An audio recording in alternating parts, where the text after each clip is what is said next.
एक दिन भगवान श्री कृष्ण ने माता रुक्मिणी से मजाक कर दिया।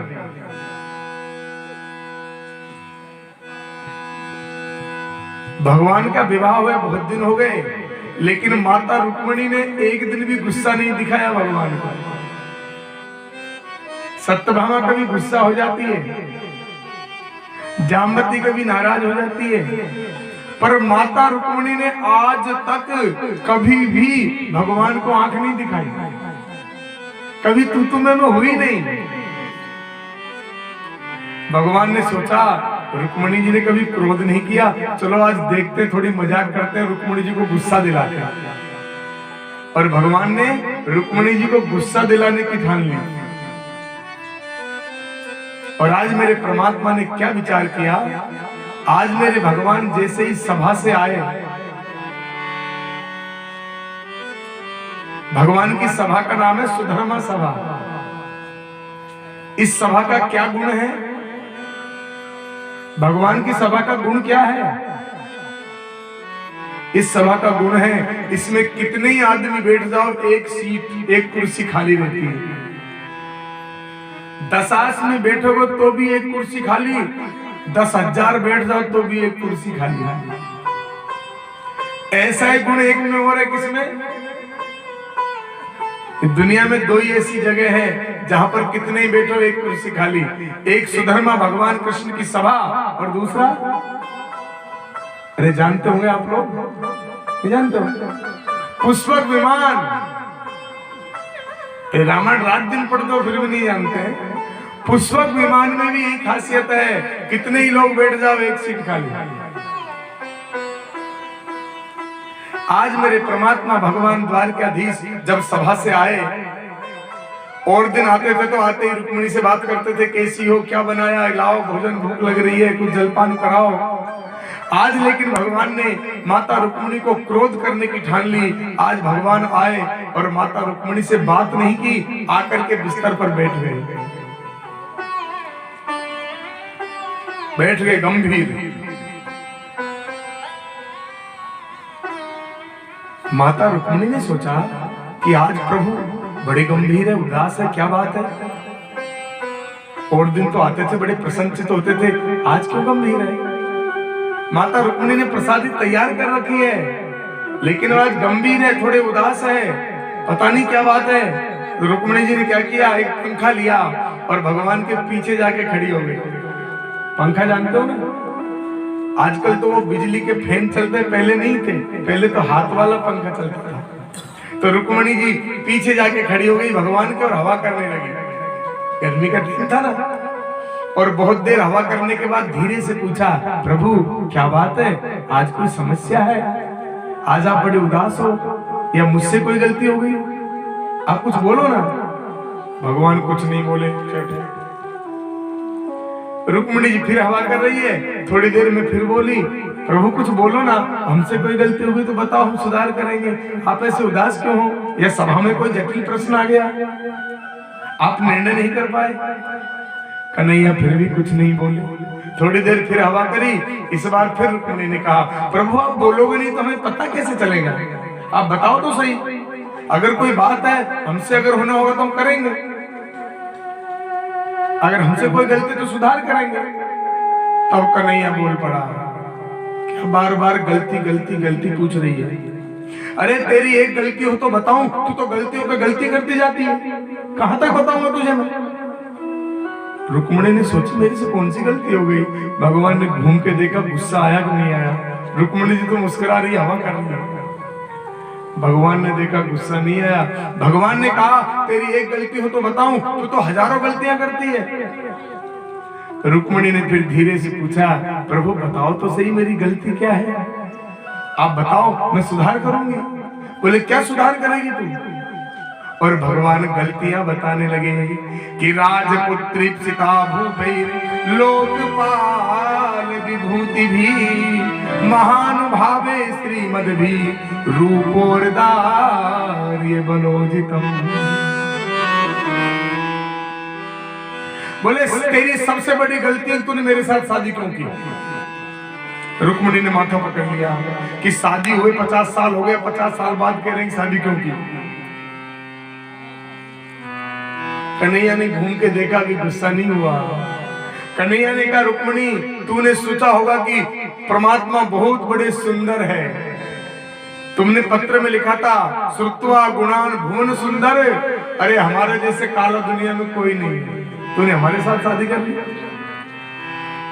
और सुन तेरी गलती, तूने सोचा होगा कन्हैया बहुत बड़ा वीर है, मेरा जैसा डरपोक दुनिया में कोई नहीं है। जन्म हुआ जेल में, मामा के डर से गोकुल भाग गया। गोकुल में बड़े बड़े राक्षस आए, डर के मारे वृंदावन भाग गया। वहां भी लोगों ने चैन नहीं लिया, वापिस मथुरा आ गया। मथुरा में जरासंध जैसे बलशाली आए तो डर के मारे समुद्र में छुप के शरण में रह रहा हूं, मेरा जैसा डरपोक दुनिया में नहीं, फिर भी तूने मुझसे शादी कर ली। कन्हैया कहने लगे, और गलती सुने, तूने सोचा होगा भगवान द्वारकाधीश है, द्वारका के राजा है। अरे इस राम को तो कभी राजा बनना ही नहीं है, क्योंकि यदुवंशियों को तो श्राप है, कभी राजा बन ही नहीं सकते। तो मैं तो राजा भी नहीं। अरे शिशुपाल इतना सुंदर और चेदी देश का राजा राजकुमार, उसके साथ शादी कर दी। भगवान ने घूम के देखा, अभी भी गुस्सा नहीं आया रुक्मिणी को, तो भगवान ने तो हद पार कर दी। भगवान ने कहा, रुक्मिणी अभी भी कुछ नहीं बिगड़ा, अगर तुम शिशुपाल से शादी करना चाहो तो मैं तुमको छोड़ने को तैयार हूँ। भगवान ने तो कहा कि मैं तुम्हें छोड़ने को तैयार हूँ। भगवान ने घूम के देखा, गुस्सा आया कि नहीं, तो गुस्सा तो नहीं आया। रुक्मिणी तो मूर्छा होकर नीचे गिर गई, मूर्छित हो गई रुक्मिणी। कन्हैया ने देखा रुक्मिणी किधर गई, देखा तो मूर्छित होकर पड़ी है। अब कन्हैया के पसीना आने लगे कि मैं तो मजाक कर रहा था, मजाक मजाक में गई घरवाली हाथ से। अब भैया जिसकी घरवाली जाती है उसी को पता चलता है क्या होता है बाद में। जब तक घरवाली होती है ना तब तक उसकी कोई कदर नहीं करता, लेकिन जब घरवाली चली जाती है, किसी की गई हो उससे पूछो। अब तो कन्हैया घबरा गया बेचारा। भगवान के 2 हाथ से 4 हाथ बना लिए, 2 हाथों पे रुक्मिणी को लेटा लिया, एक हाथ से हवा कर रहे हैं, एक हाथ से पानी के छींटे दे रहे हैं। अरे रुक्मिणी जगो, मैं तो मजाक कर रहा था, तुम तो मजाक को सच मान गई। अरे रुक्मिणी जगो, मैं तो मजाक कर रहा था, मजाक को सच मान लिया। बड़ी मुश्किल से रुक्मिणी जी की मूर्छा खुली। कन्हैया कह रहे, मैं तो मजाक कर रहा था, तुम मजाक को सच मान गई। रुक्मिणी ने बड़ा सुंदर जवाब दिया, प्रभु आप बिल्कुल मजाक नहीं कर रहे थे, आपने जो भी कहा बिल्कुल सत्य कहा कि पहली बात तो मेरी शादी तुम्हारे साथ होनी नहीं चाहिए थी। क्यों नहीं होनी चाहिए थी? क्योंकि आप ईश्वर हो और मैं प्रकृति हूं। प्रकृति और ईश्वर की समानता नहीं हो सकती। रुक्मिणी ने कहा, आप ईश्वर हो, मैं प्रकृति हूँ, प्रकृति की और ईश्वर की समानता नहीं हो सकती। फिर भी आप कितने बड़े हो, आपने मुझ जैसी दासी को आपकी चरण सेवा के लायक समझा और आपकी सेवा में रख लिया।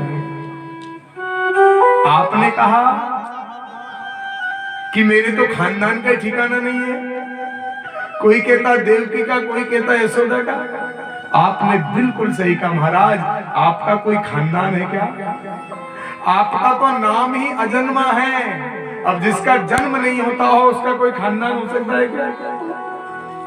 आपने कहा कि मैं सबसे बड़ा डरपोक हूं, मैं तो समुद्र में रहता हूं। आपने बिल्कुल सही कहा, क्योंकि मैं जानती हूं आप उसी के हृदय में रहते हो जिसका हृदय समुद्र के समान निर्मल हो। क्योंकि निर्मल मन जन सो मोहि पावा, निर्मल मन जन सो मोहि पावा। अरे मोहि कपट छल छिद्र न भावा, मोहि कपट छल छिद्र न भावा। निर्मल मन जन सो मोहि पावा, निर्मल मन जन सो मोहि पावा। मोहि कपट छल छिद्र न भावा, मोहि कपट छल छिद्र न भावा। ओ मोहि कपट छल छिद्र न भावा, मोहि सके छल से तो आपने सही कहा, मेरे परमात्मा उसी के हृदय में रहते हैं जिसका हृदय समुद्र की तरह गंभीर हो, समुद्र की तरह निर्मल हो। आपने कहा कि तुमने सोचा होगा तो बहुत बड़े उनकी दुनिया गुणगान करती है। अरे हमारा गुणगान कोई नहीं करता, हमारा गुणगान तो वो करता है जिसको कोई काम नहीं, फुर्सत में पड़ा हुआ।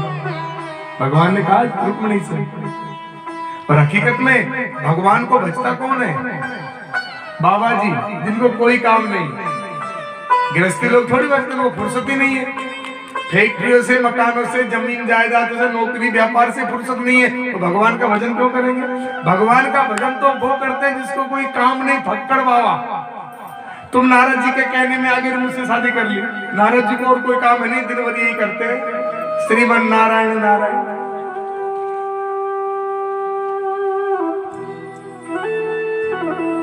रुक्मिणी ने बड़ा सुंदर जवाब दिया है, हकीकत में आपको वही भजता है जिसको कोई काम नहीं है, क्योंकि सबसे बड़ा धन क्या है? अरे मीराबाई का जन्म कहां हुआ?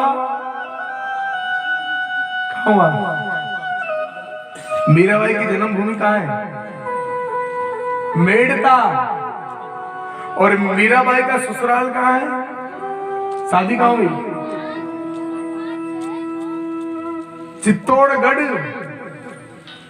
अब बताओ, मेड़ता राजघराना बहुत विशाल है, छोटा मोटा नहीं है। और चित्तौड़गढ़ को तो कौन नहीं जानता, गढ़ों में चित्तौड़गढ़ और सब गढ़ ही है।